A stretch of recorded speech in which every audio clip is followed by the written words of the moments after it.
રાજકોટના ભાયાદરની LL Patel arts and commerce કોલેજમાં junior clerk ભરતીને લઈને ગેરરીતિના આક્ષેપો સામે આવ્યા છે। વિદ્યાર્થી નેતા યુવરાજસિંહ જાડેજાએ પરીક્ષા પહેલા જ ઉમેદવારનું નામ નક્કી કરાયું હોવાનો આરોપ લગાવ્યો છે। તેમણે 19 એપ્રિલે જ હર્ષ ભુવાનું નામ પસંદ થશે તેવી ફરિયાદ કરી હતી અને બાદમાં પરિણામમાં તે પસંદ થતા મામલો ગરમાયો છે।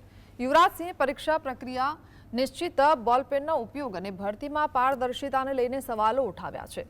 200માંથી 173 ગુણ મેળવનાર ઉમેદવાર અગાઉ કોઈ ભરતીમાં હાજર ન રહ્યો હોવાના કારણે પણ ચર્ચા જાગી છે। તેમણે ભરતી રદ કરી ન્યાયિક તપાસની માંગ કરી છે।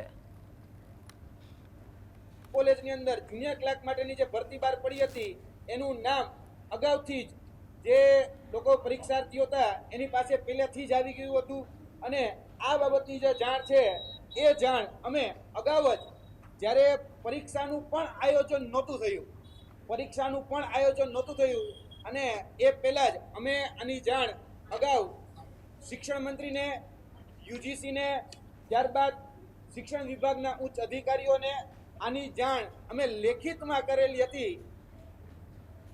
એમાં પણ અમને પરીક્ષામાં લીધેલી તેમાં હર્ષ ભુવાભાઈને 200 માર્કમાંથી 173.50 માર્ક, એમાં 25 પ્રશ્નો તો એ ભાઈએ ટીક કરેલા હતા, બરાબર છે। એમાંથી 25 કર્યા હતા અને 175માંથી 173.50 માર્ક આવેલા છે, જે એક શંકા ઉપજાવે છે કે ભાઈ આટલી પરીક્ષામાં એકે પરીક્ષા આપેલ નથી છેલ્લા 5 વર્ષમાં ને ડાયરેક્ટ પહેલી પરીક્ષા આપે છે ને આટલા માર્ક આવેલા છે।